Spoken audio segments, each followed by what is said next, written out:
আসসালামু আলাইকুম, কেমন আছেন সবাই? আজকে আপনাদের সামনে নিয়ে চলে এসেছি বাচ্চা থেকে বড় সবার ফেভারিট খাবার, প্রাণ জুড়িয়ে যাবে। ভালো লাগলে প্লিজ লাইক কমেন্ট শেয়ার করে দিবেন আর আমার চ্যানেলটাকে ফলো করে দিবেন প্লিজ প্লিজ। দেখুন কি সুন্দরভাবে মজা নিয়ে নিয়ে খাচ্ছে আর কেমন করছে, মুখটা এত সুন্দর হয়ে যাবে, প্রাণ জড়িয়ে যাবে।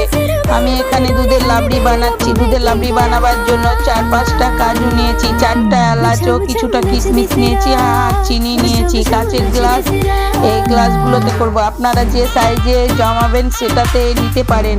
এখানে 1 লিটার দুধ নিয়েছি। দুধে জল মিশানো যাবে না, কারণ এই দুধটাকে তো আমি জাল দিয়ে দিয়ে শুকিয়ে দেব। বাচ্চারা দুধ খেতে চায় না, পিছন পিছন গ্লাস নিয়ে ঘুরতে হয়, এত টেনশন লাগে। তাই আজকে এটা নিয়ে আপনাদের সামনে হাজির হয়ে গেছি। স্বাস্থ্যের পক্ষে অনেক ভালো আর এত এত পুষ্টিকর খাবার, কি বলবেন? দুধ নিয়ে আর পিছন পিছন ঘুরতে হবে না। বাচ্চারাই বলবে, ও মা কি বানিয়েছিলে গো, আর একবার দাও না। এত সুন্দর লাগবে, বড় থেকে ছোট সবার মুখে ধরবে। দেখবেন একবার হলেও ট্রাই করে দেখবেন প্লিজ প্লিজ, আপনাদের বাচ্চার জন্য। আর কমেন্ট করে জানাবেন বাচ্চার জন্য আমি কি রেসিপি নিয়ে আপনাদের সামনে আসবো। দেখুন দুধটা অনেকটাই শুকিয়ে গেছে, আর দুধটা যখন আপনি জাল দিবেন তখন লেড়ে যেতে হবে, একটুও কামাই দিলে হবে না।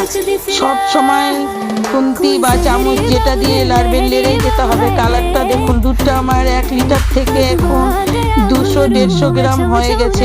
এবার আমি গ্লাসে ঢেলে নেব। গ্লাসে ঢালার পরে ছোট ছোট কাপের গ্লাসে ঢেলে নেব।